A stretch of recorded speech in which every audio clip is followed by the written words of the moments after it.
जय हिंद बच्चों। आज हम लोग इस लेक्चर के माध्यम से समझने जा रहे हैं गुणनखंडों द्वारा द्विघात समीकरण का हल। तो यह जो है आपका ठीक प्रश्नावली 4.1 समाप्त होने के बाद यह शुरू होता है और इसी को आज हम लोग पढ़ेंगे और ठीक तरह से समझेंगे। तो यहाँ पर ये जो आपका गुणनखंडों द्वारा द्विघात समीकरण का हल, तो सबसे पहले हम लोग ये समझते हैं यह द्विघात समीकरण का हल क्या होता है। तो द्विघात समीकरण तो आप लोग समझ गए होंगे कि वह समीकरण जो कि ax² plus bx plus c equal to 0 के फॉर्म में होता है, उसी को हम लोग द्विघात समीकरण कहते हैं। अब हल किसको कहते हैं?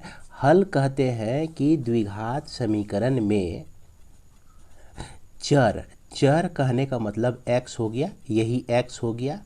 यह x का वह मान जो कि समीकरण को संतुष्ट करता है, समीकरण को संतुष्ट करता है, द्विघात समीकरण का हल कहलाता है। द्विघात समीकरण का हल कहलाता है ना। इसको आप लोग लिख लेंगे। अब देखिए यह जो हल है, इसी हल को हम लोग यहाँ पर रूट्स कहते हैं। इंग्लिश में क्या कहते हैं? रूट कहते हैं। अगर प्लूरल हो तो इसको रूट्स कहते हैं और हिंदी में इसको हम लोग मूल कहते हैं। यानी कि इसका नाम जो है हल कहिए या रूट कहिए इंग्लिश में, या इसका मूल कहिए। अब जैसे एक एग्जांपल हम लोग लेते हैं कि यह कोई आपका द्विघात समीकरण है। ये 2x² minus 3x plus 1 equal to 0। तो यहाँ पर x का मान जो है हम लोग 1 रख के देखते हैं। तो x का मान अगर 1 इसमें हम लोग रखते हैं, यानी कि यह जो आपका 2 है और यहाँ x² है, x के जगह पे हम लोग 1 रख दिए, माइनस 3 इंटू 1 प्लस 1 कर दिए और इसको जो है सॉल्व करने के बाद 2 इंटू 1, तो यह 2 ही हो जाएगा। अब फिर माइनस 3 प्लस 1, यानी कि 2 अब प्लस 1 3 माइनस 3 इक्वल टू 0 हो जाता है। तो इससे x के वैल्यू को, x का मान 1 रखने से इसका मान जो है 0 आ गया, जो कि RHS के बराबर है। तो इसका मतलब हो गया कि यह संतुष्ट हो गया। और संतुष्ट होने के कंडीशन में हम कह सकते हैं कि x बराबर 1 जो है द्विघात समीकरण का हल है। क्या है भैया? हल है। यानी कि x इक्वल टू 1 जो है द्विघात समीकरण का मूल है। द्विघात समीकरण का क्या है? मूल है। इसी को इंग्लिश में हम लोग रूट्स भी कहते हैं, रूट है। अब कभी ऐसा हो जाए कि यही समीकरण है आपका और x का वैल्यू हमने 2 रखा। x का वैल्यू 2 रखने से ये समीकरण देखिए 2x² minus 3x plus 1 equal to 0 है। इसका ये साइड लेफ्ट साइड होता है और ये राइट साइड होता है। ये लेफ्ट हैंड साइड हो गया और ये आपका राइट हैंड साइड हो गया। लेफ्ट हैंड साइड में हम x का वैल्यू 2 रख देते हैं, तो 2 इंटू 2 का स्क्वायर माइनस 3 इंटू 2 प्लस 1, देख रहे हैं x के जगह पे हमने 2 रखा है। तो इस तरह से इसको सॉल्व करेंगे तो 8 हो जाएगा और यहाँ पर माइनस 6 हो गया, अब प्लस 1, तो ये 9 माइनस 6 इक्वल टू 3, जो कि 0 के बराबर नहीं है, क्योंकि RHS में हमारा क्या है? 0 है, 0 के बराबर नहीं आया।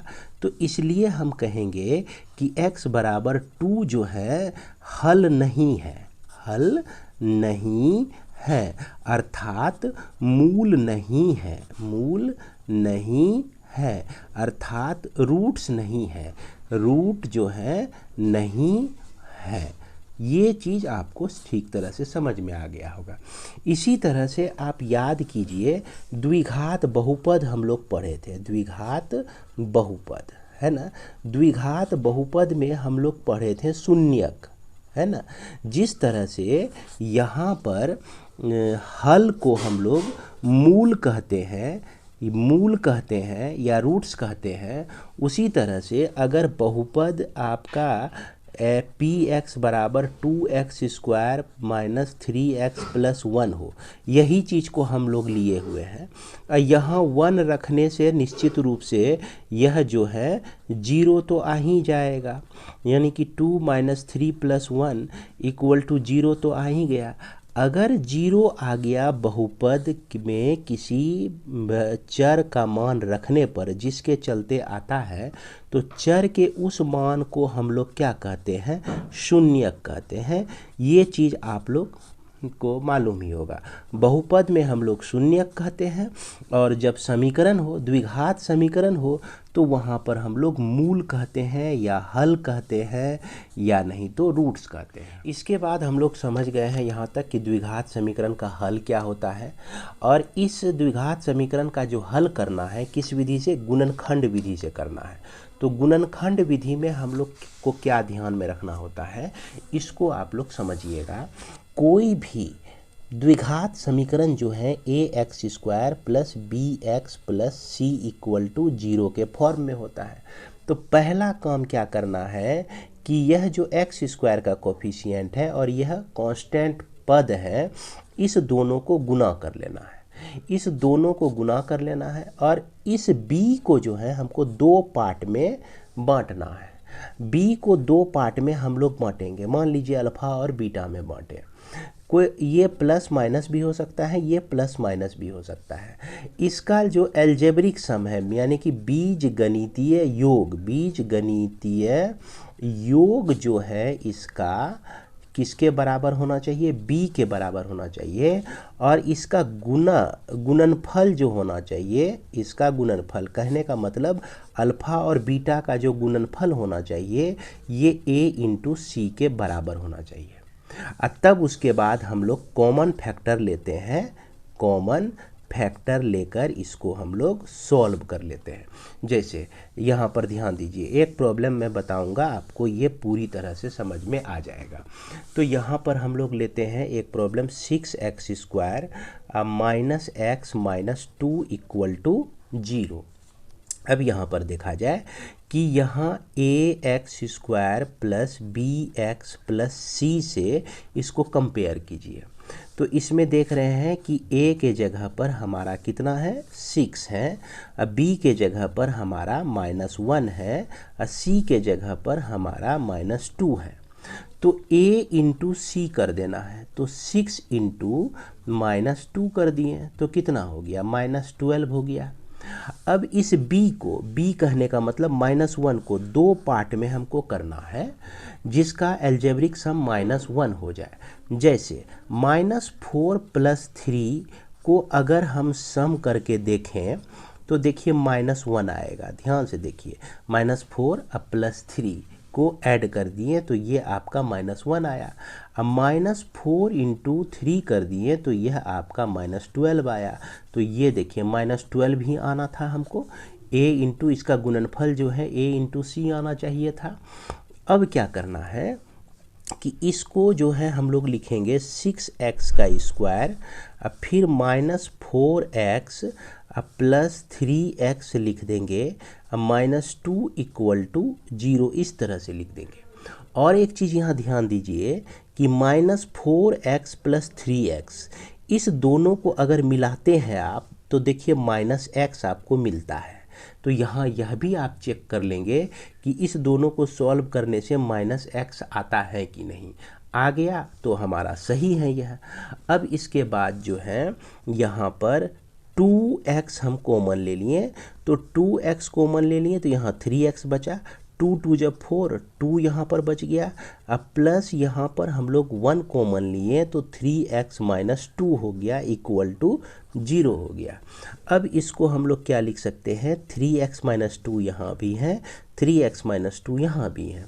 तो 3x - 2 फिर से कॉमन लेने से क्या हुआ कि 3x माइनस 2 यहाँ से हट गया तो ये 2x बच गया, और 3x माइनस 2 यहाँ से हट गया तो यहाँ पर 1 बचा। तो ये हो गया फैक्टराइज। इसका जो फैक्टराइजेशन हो गया आपका, यानी कि गुणनखंड जो हो गया, यही हो गया गुणनखंड। अब इस गुणनखंड को हम लोग क्या लिखेंगे, या 3x माइनस 2 इक्वल टू 0, या नहीं तो 2x प्लस 1 इक्वल टू 0। इससे हमारा 3x बराबर 2 लिखा जाएगा और x का वैल्यू 2/3 आ जाएगा। और इसके बाद यहाँ पर 2x प्लस 1 बराबर 0, यानी कि 2x इक्वल टू -1, यानी कि x इक्वल टू -1/2। तो ये x का वैल्यू -1/2 निकल गया। तो इसी को हम लोग इसका हल कहेंगे। ये एक हल जो है 2/3 निकला और एक हल जो है -1/2 निकला। इसी को हम लोग क्या कहेंगे, रूट्स कहेंगे। इसी को हम लोग क्या कहेंगे, मूल कहेंगे। बात समझ में आ रही है? तो इस तरह से हम लोग गुणनखंड विधि द्वारा निकाल सकते हैं। अब हम लोग चलते हैं एक्सरसाइज के प्रॉब्लम को बनाने के लिए। तो यहाँ पर एक्सरसाइज आपका देख रहे हैं कि यह एक्सरसाइज 4.2 में सबसे पहला नंबर प्रॉब्लम आपका क्या कह रहा है कि गुणनखंड विधि से निम्न द्विघात समीकरण के मूल ज्ञात कीजिए। तो पहला जो समीकरण है आपका द्विघात समीकरण, ये x² - 3x - 10 है। तो यह एक्सरसाइज आपका 4.2 हो गया।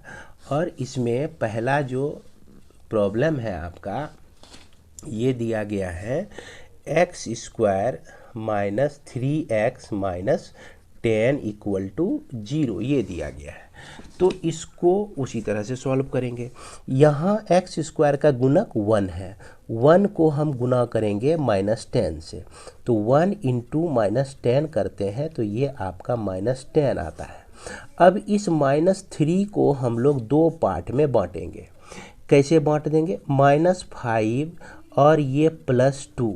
तो देख लीजिए, इस दोनों को मिला के देखिए -3 आपका हो जाएगा, है ना। तो यहाँ पर लिखेंगे x² - 5x plus 2x - 10 equal to 0। अब यहाँ देख लीजिए, -5x प्लस 2x मिलकर -3x होता है। अब इस दोनों में क्या करेंगे, हम लोग कॉमन ले लेंगे। ये कॉमन लेंगे, x कॉमन लेंगे तो x -5 हो जाएगा। यहाँ पर 2 कॉमन लेंगे तो 2 यहाँ से निकल गया, x बच गया, और 2 इंटू 5 इक्वल टू 10 होता है। तो 2 हम कॉमन ले लिए तो ये 5 यहाँ पर हमारा बच गया। आप इसको गुना करके देखेंगे, 2 इंटू 5 करेंगे तो ये आपका 10 के बराबर हो जाएगा। अब यहाँ हम देख रहे हैं क्या x -5 इस टर्म में भी है, x -5 इस टर्म में भी है। तो x -5 हम कॉमन ले लेते हैं और यहाँ पर x प्लस 2 बच जाता है इक्वल टू 0। अब क्या लिखेंगे, आइदर, है ना, x -5 इक्वल टू 0 और x प्लस 2 इक्वल टू 0 लिख देंगे। इससे x का वैल्यू जो है 5 निकल जाएगा और इससे x का वैल्यू -2 निकल जाएगा। तो यही हमारा क्या हो जाएगा, इसका सॉल्यूशन हो जाएगा, इसका रूट्स हो जाएगा। इसके बाद हमारा क्वेश्चन नंबर 2। तो क्वेश्चन नंबर 2 में 2x² plus x - 6 equal to आपका 0 दिया गया है। अब यहाँ पर 2 को -6 से मल्टीप्लाई कर लेते हैं। 2 को -6 से मल्टीप्लाई करते हैं तो -12 आता है। अब यहाँ कुछ नहीं है x के साथ, तो 1 है। 1 को हमको दो पार्ट्स में बांटना है। कैसे लिख सकते हैं, +4 -3 +4 -3 करेंगे तो देखिए 1 आ जाएगा। 4 -3 होने से क्या होता है, ये 1 होता है। तो इसको हम लोग लिख सकते हैं 2x² plus 4x - 3x - 6 equal to 0। और यहाँ भी मिला के देख लीजिए, 4x में 3x माइनस होने से ये आपका 1x बचता है। अब इसमें क्या करेंगे, हम लोग 2x कॉमन ले लेंगे। 2x कॉमन ले लेंगे क्योंकि 2x दोनों में एग्जिस्ट कर रहा है। तो 2x कॉमन लेने से ये आपका यहाँ पर हो जाता है x प्लस 2 हो जाता है। यहाँ 3 कॉमन लेने से x प्लस 2 हो जाता है इक्वल टू 0। अब यहाँ पर ध्यान दीजिए, 3 से अगर x को मल्टीप्लाई करेंगे तो ये 3x आ जाएगा, -3 को 2 से मल्टीप्लाई करेंगे तो -6 आ जाएगा। तो ये हमारा सही है। तो इस तरह से हम लोग यहाँ पर लिख सकते हैं। इसके बाद जो है x प्लस 2 अगेन कॉमन हो जाएगा, ये 2x माइनस 3 इक्वल टू 0 हो गया। यहाँ पर अब लिखेंगे either x plus 2 equal to 0 और 2x minus 3 equal to 0। x का वैल्यू -2 हो जाएगा और यहाँ पर 2x इक्वल टू 3, x का वैल्यू 3/2 हो जाएगा। इस तरह से हम लोग देखते हैं कि रूट्स जो है इसका यानी कि मूल जो है क्या क्या निकला, एक -2 निकल गया और एक आपका 3/2 निकल गया। एक निकल गया आपका -2 और दूसरा निकल गया 3/2। तो उम्मीद करते हैं कि इसे आप ठीक तरह से समझ गए होंगे। इसके बाद क्वेश्चन नंबर 3। तो क्वेश्चन नंबर 3 में आप जैसा कि देख रहे हैं कि यहाँ पर हमारा दिया गया है √2x का square plus 7x plus 5√2 equal to 0। करना वही है हमको, इस √2 को इस 5√2 से मल्टीप्लाई कर देना है। तो √2 गुना 5√2 करेंगे तो 2 बार √2 को मल्टीप्लाई करेंगे तो यह 2 हो जाएगा और 5 से मल्टीप्लाई करते हैं तो ये 10 आ जाता है। अब इस 7 को हम 2 पार्ट्स में बांटेंगे। अगर 5 और 2 बांट लें हम लोग तो 5 और 2 मिलके 7 हो जाता है और 5 × 2 करने से आपका 10 आ जाता है। तो देखिए ये 10 आ गया हमारा। तो यहाँ पर हम लोग √2x का square plus 5x plus 2x plus 5√2 equal to 0 लिख सकते हैं। अब इसमें जो है कॉमन हमको लेना है, यहाँ पर हम x कॉमन लेंगे सिर्फ, तो ये √2x प्लस 5 हमारा बच जाएगा और यहाँ पर जो है ये 2 है आपका। इस 2 को हम लोग √2 इंटू √2 समझ सकते हैं, 2 बार √2 समझ सकते हैं। तो एक √2 अगर हम निकालते हैं मान लीजिए कॉमन में, तो एक √2 तो बचेगा ही इसके साथ, है ना। और यहाँ से एक √2 निकल गया तो यहाँ पर 5 हमारा बच गया। तो इस तरह से √2x प्लस 5 जो है इसमें भी एग्जिस्ट कर रहा है, इसमें भी एग्जिस्ट कर रहा है। इसको हम फिर से कॉमन ले लिए तो x प्लस √2 इक्वल टू 0 के बराबर आ गया। अब क्या लिखना है, either √2x plus 5 equal to 0, जिससे x का वैल्यू -5/√2 निकल जाएगा और x प्लस √2 इक्वल टू 0 करने से x का वैल्यु हमारा √2 माइनस में निकल जाएगा। इस तरह से हम देखते हैं कि इसका जो रूट्स हो गया आपका -5/√2 हो गया एक और -√2 हो गया। यही हमारा क्या हो जाएगा, आंसर हो जाएगा। इसके बाद हमारा क्वेश्चन नंबर 4। तो 4 में आप देख रहे हैं क्या कि ये दिया गया है 2x square minus x plus 1/8 equal to 0। तो थोड़ा सा इसको हम लोग सॉल्व करेंगे और स्टैंडर्ड फॉर्म में लिखेंगे। जैसे यहाँ पर एलसीएम आपका 8 हो जाता है, तो 8 यहाँ 1 है, कुछ नहीं समझिए, तो वहाँ यहाँ 1 है, इसके नीचे 1 है, इसका एलसीएम 8 हो गया। 8 × 2 8 × 2 हो जाएगा यहाँ पर, तो 16x का square minus 8x plus 1 equal to 0। अब ये 8 जो है यहाँ 0 से मल्टीप्लाई हो जाएगा, तो 16x का square minus 8x plus 1 equal to 0 हो गया।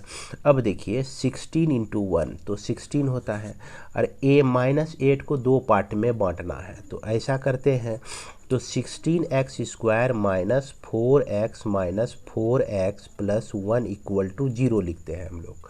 तो -4 इंटू -4 करने से देखिए ये 16 मिल जाता है। माइनस माइनस 2 बार प्लस मल्टीप्लाई होने से ये प्लस में बदल जाता है और यहाँ -4x मिलकर -8x हो जाएगा। यहाँ पर हम लोग कॉमन ले सकते हैं 4x, तो ये आपका हो गया 4x - 1 हो गया। यहाँ पर -1 कॉमन लिए तो 4x - 1 आया। इस तरह से यह आपका हो गया 4x - 1 और यहाँ पर 4x - 1 दोनों सेम सेम ही फैक्टर हो गया। अब क्या लिखेंगे, आइदर 4x - 1 इक्वल टू 0 और 4x - 1 इक्वल टू 0। इससे x का जो वैल्यू निकल जाएगा 1/4, इससे भी x का वैल्यू 1/4 निकल जाएगा। तो इस तरह से हम लोग देखते हैं कि x का वैल्यू निकला 1/4 और दूसरा भी वैल्यू 1/4 ही आया। तो यही हमारा क्या हो जाएगा, आंसर हो जाएगा, यानी कि मूल हो जाएगा। इसके बाद हमारा क्वेश्चन नंबर 5 कहता है ये 100x² minus 20x plus 1 equal to 0 है। तो ठीक उसी तरह से 100 को मल्टीप्लाई करना है हमको 1 से, तो ये 100 होता है। अब इस 20 को हम लोग को 2 पार्ट्स में बांटना है। अगर हम लोग 10 इंटू 10 में बांट दें तो 10 -10 मिलकर -20 हो जाता है और -10 इंटू -10 को मल्टीप्लाई कर देते हैं तो ये 100 हो जाता है। तो इस तरह से यह 100x² minus 10x plus 1 equal to हम लोग 0 लिख सकते हैं। और यहाँ पर हम लोग 10x अगर कॉमन लेते हैं तो 10x - 1 बचता है। यहाँ पर 1 कॉमन लेते हैं तो 10x - 1 इक्वल टू 0 बचता है। अब यह 10x - 1 एक फैक्टर हो गया और दूसरा फैक्टर भी 10x - 1 इक्वल टू 0 हो गया। अब यहाँ पर देखिए आइदर हम लोग लिखेंगे या तो 10x - 1 इक्वल टू 0 और 10x - 1 इक्वल टू 0। x का वैल्यू 1/10 हो जाएगा और यहाँ से भी x का वैल्यू 1/10 हो जाएगा। तो इस तरह से इसका जो मूल हो गया क्या क्या निकल गया 1/10 और यह आपका 1/10, यही आपका क्या हो जाएगा, आंसर हो जाएगा। इसके बाद हमारा क्वेश्चन नंबर 2। तो 2 में हमको दिया गया है कि उदाहरण 1 में दी गई समस्याओं को हल कीजिए। तो यहाँ अब हम लोग ढूंढते हैं उदाहरण 1 कहाँ है। तो उदाहरण 1 जो है, चलिए पीछे चलते हैं। यहाँ पर उदाहरण 3 है आपका, यहाँ पर उदाहरण 4 है और यहाँ पर जो है देख सकते हैं यहाँ पर उदाहरण आपका 1 है। इसमें आप 2 समस्याओं को देख रहे हैं, 2 प्रॉब्लम को देख रहे हैं। तो इसी दोनों प्रॉब्लम को हमको सॉल्व करना है, क्वेश्चन नंबर 1 और क्वेश्चन नंबर 2 को। तो आइए हम लोग इसको अब सॉल्व करते हैं। उदाहरण 1 में आपका दिया गया है ये दो प्रॉब्लम है इसमें पहला प्रॉब्लम क्या कहता है कि जॉन और जीवंती दोनों के पास कुल मिलाकर 45 कंचे हैं। दोनों 5-5 कंचे खो देते हैं और अब उनके पास कंचों की संख्या का गुणनफल 124 है। हम जानना चाहेंगे कि आरंभ में उसके पास कितने कितने कंचे थे। तो यहाँ पर हम देख रहे हैं कि 2 व्यक्ति हैं, एक है आपका जॉन और दूसरा आपका है जीवंती। तो इस दोनों के पास जो भी कंचे हैं दोनों को मिलाकर यह आपका 45 है। अब यदि जॉन के पास x होगा तो जीवंती के पास निश्चित रूप से 45 में x माइनस कर देंगे तो इतना जीवंती के पास कंचों की संख्या बच जाएगी। उसके बाद कहता है कि दोनों 5-5 कंचे खो देते हैं। तो 5 कंचे खोने के बाद तो यहाँ पर हम लोग लिखेंगे 5 कंचे खोने के बाद जो है जॉन के पास कंचों की संख्या कितनी हो जाएगी, कंचों की संख्या जो हो जाएगी ये आपका हो जाएगा x-5। उसी तरह से जीवंती के पास क्या हो जाएगा, जीवंती के पास जो है ये आपका 45 माइनस एक्स, ये टोटल उनके पास था और उसमें से यह 5 कंचे खो देती हैं तो यह 40 माइनस एक्स बच जाता है। अब क्या कहता है कि दोनों का गुणनफल जो है, दोनों का गुणनफल यहाँ पर 124 दिया गया है। तो इसको हम लोग क्या लिखेंगे, x-5 into 40 minus x equal to ये आपका 124 हो जाएगा। अब इसी को हम लोगों को सॉल्व कर देना है। तो x इंटू 40 तो ये आपका 40x हो जाता है, x इंटू एक्स तो माइनस एक्स का स्क्वायर। अब 40 इंटू 5 ये आपका माइनस 4 पंचे 20, 200 हो जाता है और यहाँ पर माइनस 5x यानी कि प्लस 5x हो जाएगा। ये माइनस और ये माइनस मिलकर प्लस, और ये आपका 124 हो जाता है। अब यहाँ पर देखिए ये 5x प्लस में है, 40x प्लस में है, तो माइनस एक्स का स्क्वायर अब प्लस 45x हो जाएगा और यहाँ पर माइनस 200 अब माइनस 124 इक्वल टू 0।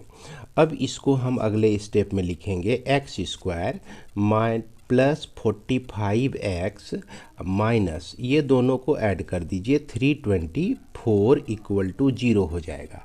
अब इसमें हम क्या करेंगे, माइनस अगर कॉमन ले लेते हैं तो यहाँ पर ये एक्स स्क्वायर हो गया, ये आपका माइनस 45x हो गया, ये प्लस आपका 324 इक्वल टू 0 हो गया। अब यहाँ से माइनस को उठा के आप राइट साइड में लाके डिवाइड कर दीजिए, तो ये आपका हो जाता है x square minus 45x plus 324 equal to 0। अब इसका गुणनखंड से हम लोग सॉल्व करेंगे, तो अगर आप एक्स स्क्वायर और इस 45x को 36x माइनस 9x लिखते हैं तो यह आपका इसका प्रोडक्ट जो होता है यानी कि इसका गुणनफल 36 गुना 9, यानी ये दोनों आपका माइनस में है, ये दोनों का प्रोडक्ट 324 होता है और ये दोनों मिलाकर माइनस 45 आता है।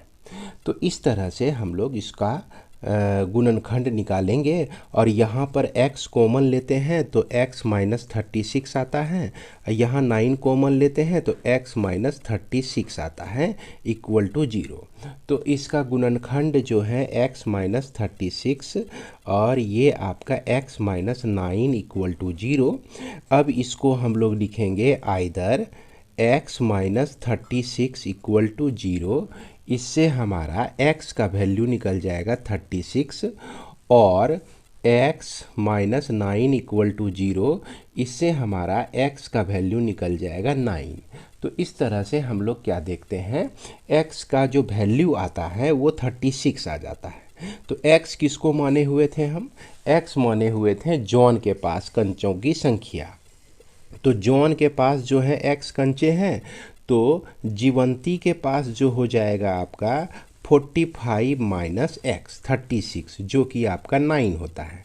अगर हम जॉन के पास 9 लेते हैं तो जीवंती के पास जो है हमारा 36 मिल जाता है, क्योंकि दोनों को जोड़कर हमारा कितना होता है 45 होता है। तो यही हमारा आंसर हो जाएगा, एक 36 हो जाएगा, एक 9 हो जाएगा, या नहीं तो एक 9 होगा तो दूसरा हमारा 36 हो जाएगा। इसके बाद हमारा अगला क्वेश्चन जो है इसमें ये क्या दिया गया है, इसको अब ध्यान से समझिएगा कि एक कुटीर उद्योग एक दिन में कुछ खिलौने निर्मित करता है, ठीक ना। प्रत्येक खिलौने का मूल्य 55 में से एक दिन में निर्मित किए गए खिलौनों की संख्या को घटाने से प्राप्त संख्या के बराबर है।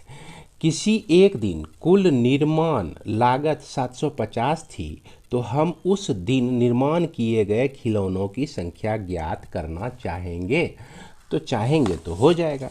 तो यहाँ पर हम लोग सबसे पहला काम क्या करेंगे, मान लेते हैं कि किसी दिन या उस दिन खिलौनों की संख्या x है, तो यहाँ पर हमको लिखना है माना कि किसी दिन जो है खिलौनों की संख्या जो है आपका x है। अब देखिए इसके बाद हम लोग ये देख रहे हैं क्या कहता है कि प्रत्येक खिलौने का मूल्य, तो प्रत्येक खिलौने का मूल्य हमको निकालना है। तो मूल्य निकालने के लिए एक टेक्निक क्या दिया कि 55 में से एक दिन में निर्मित किए गए खिलौने की संख्या को घटाने, यानी 55 में एक दिन में जितना निर्मित खिलौना है उसको घटाने से जो कुछ मिलता है वही इसका जो है मूल्य प्राप्त होता है। अब खिलौने और उसका मूल्य को दोनों के लिए जो है दोनों का लागत जो है 750 रुपया है। तो यानी कि x को अगर हम 55 माइनस x से गुना कर दें तो यह 750 हमको मिलना चाहिए। अब ये जो है 55x माइनस x का स्क्वायर इक्वल टू 750 750। अब यहाँ पर x स्क्वायर जो कि माइनस में है और यहाँ प्लस में 55x है और ये लेफ्ट साइड में आएगा तो माइनस 750 इक्वल टू 0 हो जाएगा। अब इसमें माइनस कॉमन ले लेते हैं तो x square minus 55x plus 750 equal to 0 हो जाता है। ये माइनस को आप -1 समझ के यहाँ डिवाइड कर देंगे तो ये आपका 0 ही हो जाएगा, ये माइनस यहाँ से हट जाएगा। अब इसको हम फैक्टराइज कैसे करेंगे, अगर इसको x स्क्वायर माइनस 30x अब माइनस 25x अब प्लस 750 इक्वल टू 0 लिखें तो ये दोनों का सम जो है -55 होता है और इस दोनों का प्रोडक्ट जो है 750 आता है। तो इस तरह से यहाँ पर x जब कॉमन लीजिएगा तो x माइनस 30 हो गया और माइनस 25 कॉमन लीजिएगा तो x माइनस 30 हो गया। यह इस तरह से इसका फैक्टर जो है एक x माइनस 30 मिलता है और ये x माइनस 25 इक्वल टू 0 मिलता है। अब हम लोग क्या करेंगे, either x minus 30 equal to 0 तो इससे x का वैल्यू हमको 30 मिल गया।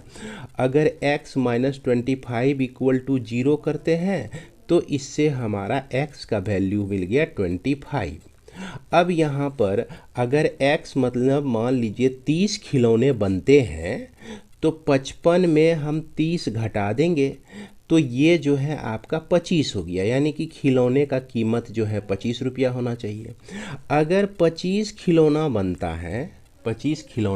है तो 55 में 25 को माइनस कर देंगे तो ये 30, तो ये आपका क्या हो जाता है, रुपीज हो जाता है, ये रुपीज हो जाता है, ये खिलौनों की संख्या हो जाती है। इसीलिए 30 और 25 रहे ये, या 25 और 30 रहे, तो दोनों हमारा आंसर यहाँ पर हो सकता है, दोनों कंडीशन यहाँ पर पॉसिबल है। तो यहाँ पर आप लोग इसको चाहें तो लिख सकते हैं। इसके बाद हम लोग आगे बढ़ते हैं। इसके बाद हमारा अगला क्वेश्चन कहता है क्या कि ऐसी दो संख्याएं ज्ञात कीजिए जिसका योग 27 हो और गुणनफल 182 हो। तो यहाँ पर हम लोग इसको बनाने के लिए क्या करते हैं, दो संख्या अगर x और y इस तरह से मान लेते हैं तो दोनों संख्या का योग कहता है कि यह होना चाहिए 27। तो यानी कि y का वैल्यू 27 माइनस x होना चाहिए। इसको हम लोग ऐसे मान लेते हैं कि माना कि पहली संख्या जो है, पहली संख्या हम लोग x ले लेते हैं तो दूसरी संख्या जो है निश्चित रूप से हमारा क्या हो जाएगा, 27 माइनस x हो जाएगा। तो यहाँ पर ध्यान रखेंगे। अब कहता है कि इसका गुणनफल जो है दिया गया है 182 यानी कि x को 27 माइनस x से मल्टीप्लाई कर देते हैं तो ये आपका 182 आ जाता है। अब देखिए यह 27x माइनस x का स्क्वायर इक्वल टू 182 2 हो गया। अब इसको और आगे बढ़ाते हैं, यहाँ minus x square minus plus 27x minus 182 equal to 0 हो गया। अब इसमें अगर माइनस कॉमन ले लेते हैं तो x square minus 27x plus 182 equal to आपका 0 आता है। तो ये हो गया हमारा यहाँ तक, है ना। अब इसको हम लोग फैक्टराइज करते हैं। तो फैक्टराइज करने का क्या नियम है कि ये जो एक्स स्क्वायर है माइनस 27x है और ये आपका प्लस 182 इक्वल टू 0, इसको और यहाँ इसका कोफिशिएंट 1 को मल्टीप्लाई कर देते हैं और 182 को हम फैक्टराइज करते हैं। ये 2 से कटेगा आपका 91 हो गया, है ना। फिर 13 से कटेगा, यह 13 दोनों 26, 13 13 26 13 को 52 13 5 65 13 78 13 7 91। अब देखा जाए कि 13 में अगर 7 2 जब 14 हम ऐड कर देते हैं तो ये आपका 27 आ जाता है। तो इसलिए हम इसको लिखेंगे x square minus 13x minus 14x plus 182 equal to 0।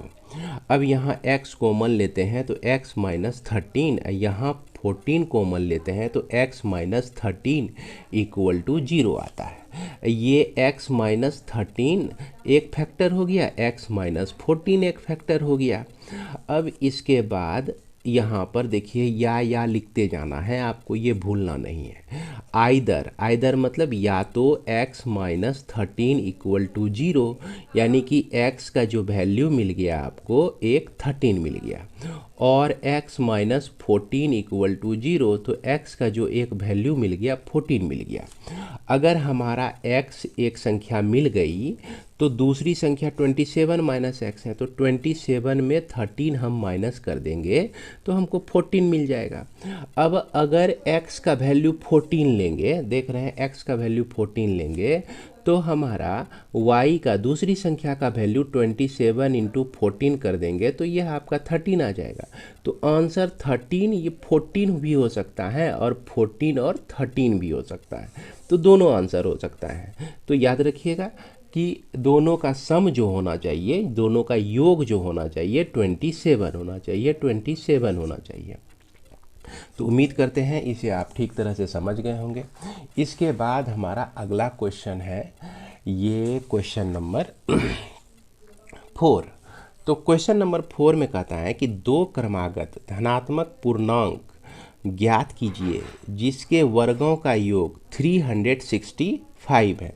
तो 2 क्रमागत धनात्मक पूर्णांक, तो क्रमागत धनात्मक पूर्णांक के बारे में हम लोग समझते हैं। क्रमागत संख्या, तो क्रमागत संख्या जो होती है जैसे 3 से शुरू हुए के बाद 4 5 6 7 8 9, ये सब जो संख्या है आपका क्रमागत संख्या है।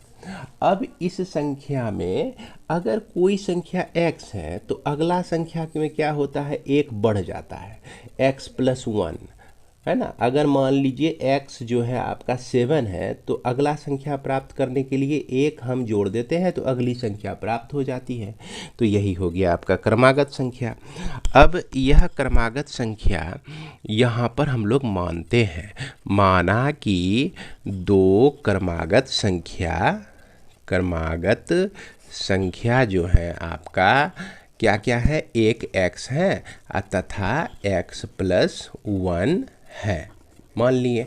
अब कहता है कि दोनों के वर्गों का योग, तो एक्स स्क्वायर जोड़ x प्लस 1 का स्क्वायर, ये जो है आपका दिया गया है 365 दिया गया है। तो यहाँ पर ये एक्स स्क्वायर हो गया और a प्लस बी का होल स्क्वायर, फॉर्मूला आपने पढ़ा होगा। तो इसको हम लोग क्या लिख सकते हैं, x square plus 2x plus 1 equal to 365।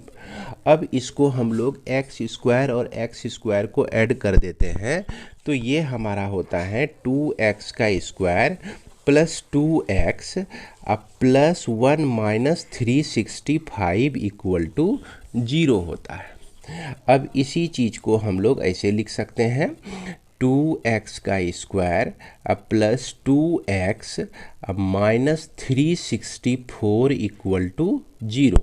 अब इसमें से हम लोग 2 कॉमन ले लिए तो ये x square plus x minus 182 हमको यह मिल जाता है इक्वल टू 0।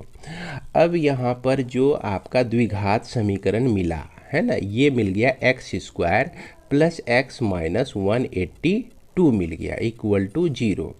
अब इसको हमको फैक्टराइज करना है, तो इसको फैक्टराइज करने के लिए 182 को इसके कोफिशिएंट 1 से मल्टीप्लाई कर देंगे तो ये 182 ही होगा।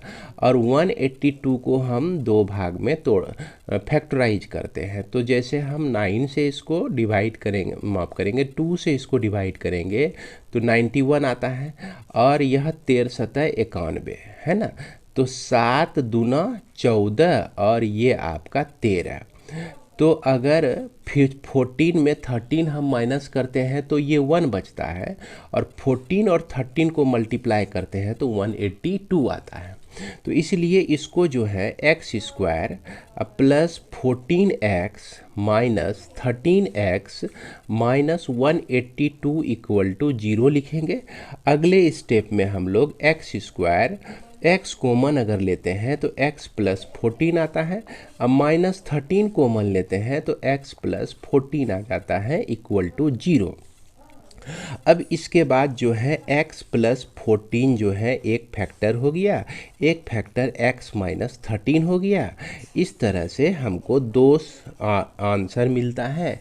एक x का वैल्यू जो मिलता है आपका, x का जो वैल्यू मिलता है ये x प्लस 14 इक्वल टू 0, तो x का वैल्यू हो गया 14 माइनस 14, और x माइनस 13 इक्वल टू 0, तो इससे x का वैल्यू हो गया 13। तो ये माइनस वाला तो हम लेंगे नहीं, क्योंकि यहाँ पर 2 क्रमागत धनात्मक पूर्णांक बोला है। कैसा पूर्णांक बोला है? धनात्मक बोला है, तो इसीलिए इसको हम लोग नेगलेक्ट कर देंगे, नेगलेक्टेड हो जाएगा। ये x का वैल्यू 13 बचा, तो x का वैल्यू 13 तो x प्लस 1 का वैल्यू 14। तो इस तरह से 2 क्रमागत संख्या जो है एक 13 मिल जाएगा और दूसरा हमारा 14 मिल जाएगा, और यही हमारा आंसर हो जाएगा। तो इसको जो है आप लोग अपनी कॉपी में लिख लें।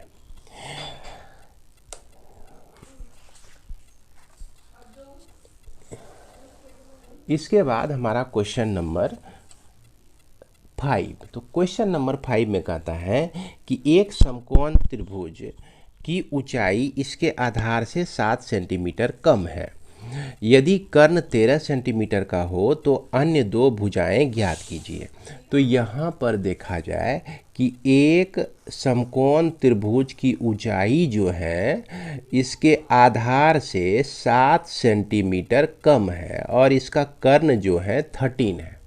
तो इसका डायमेंशन निकालिए, ये ऊंचाई निकालना है और ये आपका आधार निकालना है। तो यहाँ पे हम लोग कैसे लिखेंगे? माना कि आधार जो है इसका आधार बराबर x है, तो इसकी ऊंचाई जो हो जाएगी, ये ऊंचाई जो हो जाएगी 7 सेंटीमीटर कम बोला है, तो x माइनस 7 हो जाएगा। अब जो है पाइथागोरस प्रमेय से हम लोग क्या जान रहे हैं? जान रहे हैं कि कर्ण का स्क्वायर जो होता है लंब का स्क्वायर जोड़ आधार का स्क्वायर होता है, आधार का स्क्वायर होता है। तो कर्ण हमारा देख रहे हैं कितना है? 13 है, तो यहाँ पर 13 रख देंगे। उसके बाद लंब जो है हमारा x माइनस 7 है, तो x माइनस 7 का स्क्वायर हो जाएगा। आधार जो है हमारा x है, तो x का स्क्वायर हो गया। यह 13 इंटू 13 169 होता है, और x स्क्वायर हो गया, अब फिर माइनस 14x, अब फिर प्लस 49, अब प्लस x का स्क्वायर। इस तरह से ये आपका 2x का स्क्वायर माइनस 14x अब प्लस 49, और इसको आप राइट साइड लेके चले जाइए तो 169 इक्वल टू 0 ऐसे भी लिख सकते हैं। अब इसको जो है 2x स्क्वायर हम माइनस 14x लिखेंगे, और यहाँ पर 169 में 49 को माइनस कर दीजिए, तो ये आपका 120 माइनस में बचेगा, क्योंकि माइनस वाला साइन यहाँ पर बड़ा है। तो ये हमारा हो गया कि -120 इक्वल टू 0। अब इसमें से हम लोग क्या कर सकते हैं, कॉमन ले सकते हैं 2 कॉमन लिए, तो यहाँ x² माइनस 7x माइनस कितना बच गया 60 इक्वल टू 0। तो इस तरह से हमको यहाँ पर द्विघात समीकरण जो मिला, क्या मिला, x² minus 7x minus 60 equal to 0। अब इसमें से जो 2 है कहाँ गया, ये 2 जो है यहाँ पर डिवाइड हो गया और उसके बाद यह तो 0 ही बन गया। अब ये जो है 60 है, तो 12 पंचे 60 होता है, ठीक ना। अब 12 इंटू 5, 12 में 5 अगर घटा दें तो 7 होता है।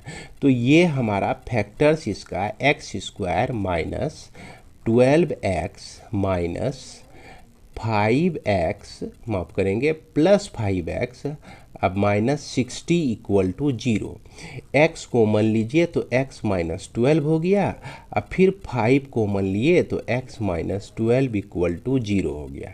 इसको ऐसे करके घेर देते हैं, ये जो है ये आपका घेर आ गया, इसको आप नहीं उतार लीजिएगा, है ना, ये रफ है हमारा।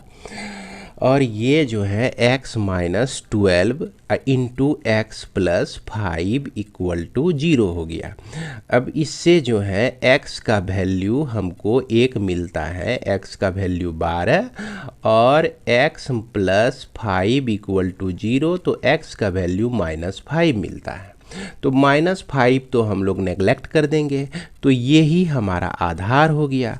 आधार हो गया तो ऊंचाई निकालना है, और ऊंचाई जो है आपका इसमें से 7 कम है, तो 12 माइनस 7 कर देंगे तो यह 5 हो जाएगा। तो इस तरह से आंसर जो है 12 हो जाएगा और यहाँ पर 5 हो जाएगा। यही हमारा क्या हो जाएगा, आंसर हो जाएगा। तो उम्मीद करते हैं कि आप लोग इसे ठीक तरह से समझ गए होंगे। इसको अपनी कॉपी में आप लोग निश्चित रूप से लिख लेंगे। इसके बाद हमारा अगला क्वेश्चन नंबर 6 कहता है क्या कि एक कुटीर उद्योग एक दिन में कुछ बर्तनों का निर्माण करता है। तो यहाँ पूछा भी गया है कि तो निर्मित बर्तनों की संख्या और प्रत्येक नग का लागत ज्ञात कीजिए। निर्मित बर्तनों की संख्या ही पूछा जा रहा है। तो सबसे पहला काम करते हैं, हम लोग मान लेते हैं, माना कि बर्तनों की संख्या जो है आपका ये x है ना। अब हम लोग इसको पढ़ते जाएंगे और इसको इक्वेशन पर डालते जाएंगे। तो कुटीर उद्योग में एक दिन में कुछ बर्तनों का निर्माण करता है। एक विशेष दिन में यह देखा गया कि प्रत्येक नग का निर्माण लागत, मतलब कि जितना बर्तन बनाया उसको हम लोग, एक बर्तन को हम लोग नग कहेंगे, एक नग कहेंगे। तो उस दिन का निर्माण किए गए बर्तनों की संख्या के दुगुने से 3 अधिक है। तो उसका जो मूल्य है, बर्तन का मूल्य जो है, जितना बर्तन बनाया उसका दुगुना में 3 अगर जोड़ देंगे हम, तो बर्तन का मूल्य निकल जाएगा। इसके बाद कहता है कि उस दिन कुल निर्माण लागत 90 रुपया था। यानी कि बर्तन x बनाया और हर एक बर्तन का मूल्य जो है इतना पड़ा, तो उसको लागत कितना पड़ा, कुल लागत। तो कुल लागत जो है, लागत इसका जो पड़ा ये हमारा 90 रुपया है। तो यहाँ पर इस दोनों का गुणनफल यानी कि x इंटू 2x प्लस 3 अगर दोनों को गुना करेंगे तो ये हमारा 90 मिलना चाहिए। अब इसी को आप सॉल्व कर दीजिए। ये आपका 2x का स्क्वायर हो गया, अब फिर यह प्लस 3x हो गया, माइनस 90 इक्वल टू 0, और यहाँ पर आप इसको 90 को 2 से मल्टीप्लाई कर दीजिए, तो ये हो गया आपका 9 दूना 18, 180 हो गया। 180 को 2 भाग में हमको बांटना है जिसका डिफरेंस 3 आ जाए। तो यहाँ हम लिख सकते हैं 6 तिया 18, गुना 5 गुना 2, इस तरह से लिख सकते हैं। चूँकि चौथिया 18 हुआ, 5 दूना 10, सबको गुना कीजिए तो 180 हो जाएगा। 6 को हम 2 इंटू 3 इंटू 5 इंटू 2 लिख सकते हैं। अब इसमें से हमको देखना है कि इसका 2 भाग में इसको बांटना है। जैसे हम क्या करेंगे, 3 तिया 9, 9 दूना 18, 5 दूना 10, ये नहीं होगा। 3 तिया 9, 9 दूना 5 दूना 10, 10 दूना 20, 3 तिया 9, ये भी 3 नहीं देता है। इसके बाद अगर हम 5 और 3 को गुना कर दें तो ये 15 होता है। 2, 3 और 2 को गुना कर दें, 2 तिया 6, 6 दूना 12 होता है। अब इसको घटा के आप देखिए तो ये जो है 3 आ जाएगा आपका, और इसका जो प्रोडक्ट कीजिएगा ये आपका 180 मिल जाएगा। तो इस तरह से 2x² प्लस 15x लिखेंगे, minus 12x minus 90 equal to 0। अब यहाँ पर हम x अगर कॉमन लेते हैं तो 2x प्लस 15 आता है यह, माइनस अगर 6 कॉमन लेते हैं तो यहाँ पर 2x माइनस प्लस 15 आता है। तो इस तरह से इसका जो फैक्टर्स हो जाएगा आपका, ये क्या हो जाएगा, 2x प्लस 15 और यहाँ पर x माइनस 6 इक्वल टू 0। अब इसको हम लोग क्या करेंगे, यहाँ पर लिखेंगे either 2x plus 15 equal to 0। तो इससे x का जो वैल्यू मिलेगा 15/2 मिलेगा, जो कि माइनस में होगा। अब यहाँ पर x माइनस 6 इक्वल टू 0, तो इससे x का जो वैल्यू मिलेगा 6 मिलेगा। तो इसी को हम सेलेक्ट करेंगे, क्योंकि माइनस में बर्तनों की संख्या तो हो नहीं सकती है, इसीलिए कुल बर्तन जो है हमारा 6 हो गया। अब इसका जो है मूल्य क्या हो जाएगा, तो मूल्य हम देख रहे हैं कि 2x प्लस क्या है, 3 है। तो 2 इंटू 6 प्लस 3 करेंगे तो ये आपका 15 आ जाएगा। तो यहाँ पर आंसर जो हो जाएगा आपका क्या क्या हो जाएगा, x का वैल्यू 6, एक बर्तनों की संख्या 6 हो जाएगी, और हर एक बर्तन का मूल्य जो हो जाएगा आपका क्या हो जाएगा, 15 हो जाएगा। तो बच्चों इस तरह से ये हमारा एक्सरसाइज समाप्त होता है। इसके बाद हम लोग अगले वीडियो में पढ़ेंगे कि द्विघात समीकरण का पूर्ण वर्ग बनाकर हल। तो विराम लेते हैं, मिलते हैं हम लोग नेक्स्ट वीडियो में। जय हिंद, जय भारत।